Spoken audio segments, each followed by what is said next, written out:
Hi, hello everyone. Today let's discuss about pharmaceutical dosage forms in that pharmaceutical powders. Pharmaceutical powders. In this pharmaceutical powders topic, let's discuss about definition of powders, advantages and disadvantages of powders, types of powders, and the bulk powders for internal use and external use. What are catechets and what are tablet titrates and what are the problems which can be encountered during the dispensing of powders.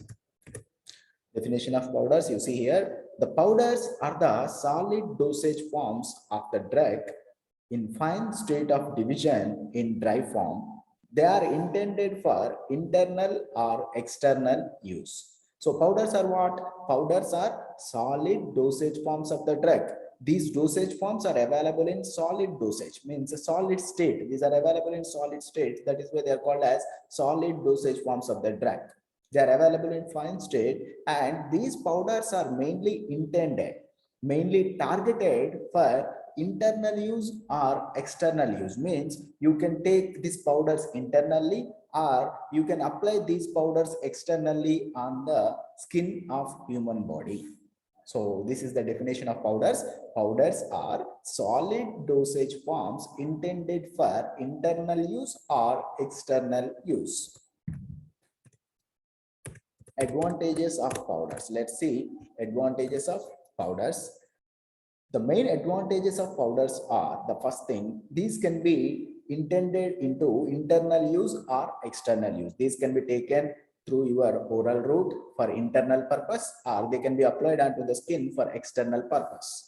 And these are more stable when compared with the liquid dosage forms. The powders are more stable. These are more stable dosage forms when you compare with the liquid dosage forms. And these are convenient for the physician. These powder dosage forms, the manufacturing of powder dosage form and providing it to the patient is very convenient for the physician, and there are less chances of incompatibility. This does not react with any other drugs or any other things. And the onset of action is also rapid. Onset of action means the powders will provide you rapid onset of action, means immediately it will show its effect. Immediately that whatever the target is there, it will reach the target. And these are easy to carry. As they are the solid dosage forms, you can carry these powders very easily with packets, and the large quantities can be administered at a time. And these are convenient for the small children and elderly patients.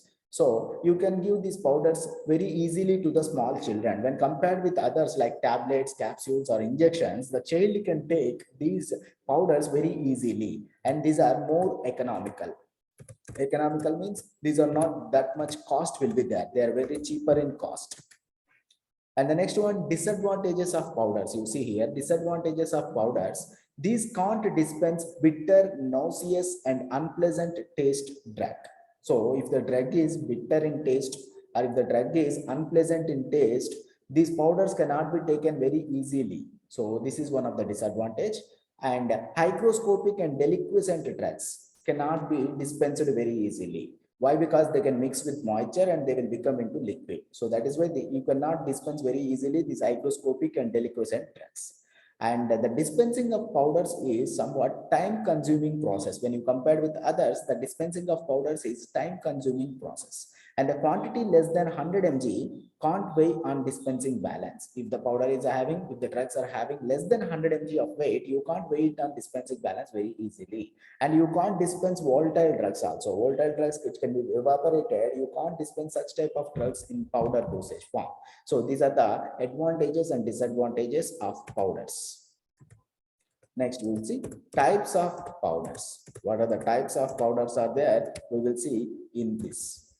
See the types of powders. Mainly the powders are classified into two types. They are divided powders and undivided powders. Divided powders are packets, catechets, and capsules. Undivided powders are dusting powders and effervescent powders. And also the powders can be classified. You see the bulk powders for internal use, bulk powders for external use, simple and compound powders for internal use, and the powders which are enclosed in catechets and capsules, and compressed powders. Let's see one by one what are these types of powders. See the first one, that is bulk powders for external use. So the bulk powders for external use, you can see here very clearly.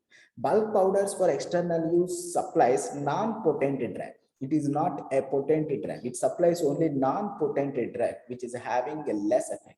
So these can be supplied in cardboards, glass, or plastic containers. These bulk powders can be supplied in cardboards, glass container, or it may be supplied in plastic container.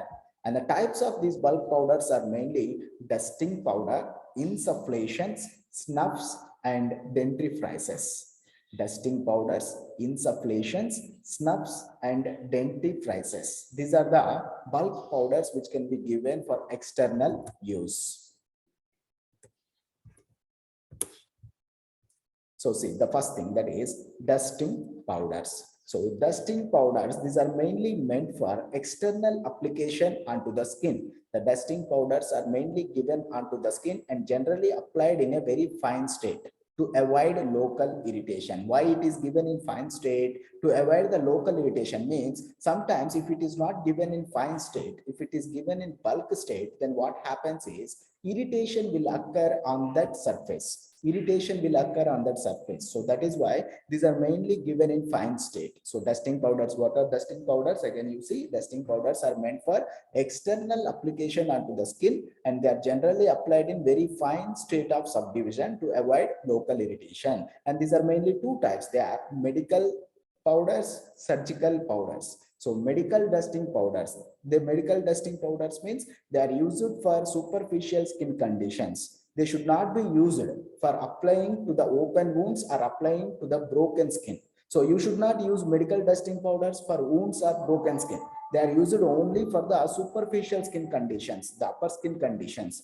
The label should be very clear, and we need to sterilize the ingredients of these powders. Why? Because they may contain pathogens. So that is why we have to sterilize these powders. And the next one is surgical dusting powders. So surgical dusting powders, you can keep these dusting powders in body cavities and you can use it on major wounds. If the wound is because of some burns or if some any problem, then you can use this surgical dusting powder on those wounds and body cavities. And surgical dusting powders must be sterilized before their use. Why? It may contain some pathogens. So that is why it should be sterilized. So these are the two types of dusting powders. They are medical dusting powder and surgical dusting powder.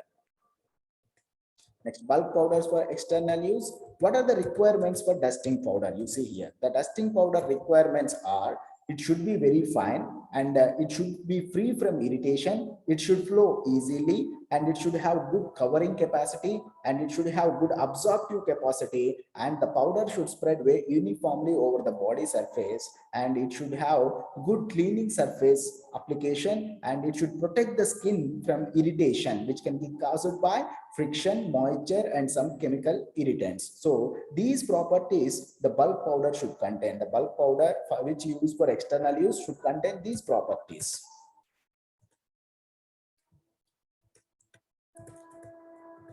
Next one, dentifrices. Dentifrices are nothing but these are tooth powders. Tooth powders.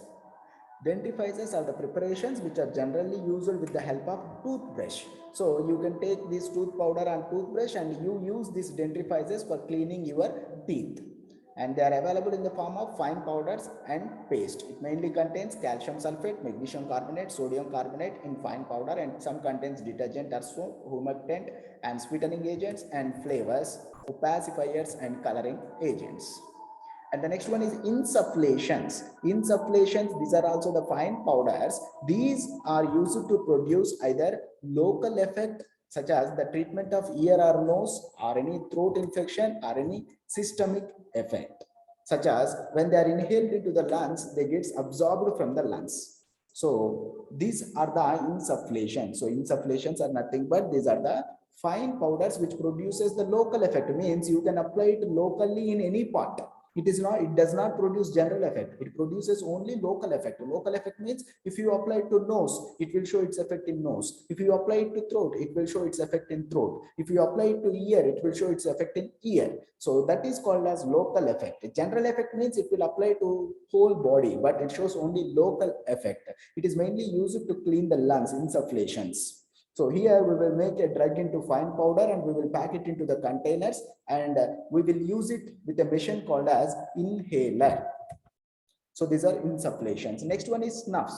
Snuffs are finely divided solid dosage forms or medicaments which are inhaled into nostrils. The snuffs are inhaled into nostrils for antiseptic use or bronchodilator use and decongestion action. These can be used as an antiseptic or these can be used as bronchodilator. Bronchodilator means what? Which relaxes the bronchial smooth muscles. Because of cold condition, the bronchial muscles may be contracted. So you may get asthmatic condition. So when you use these snuffs, then it will relax the bronchial smooth muscles. That is why they are called as bronchodilators. It also produces decongestion action, means nothing but it will remove mucus which is present in the nostrils. So this is about snuffs.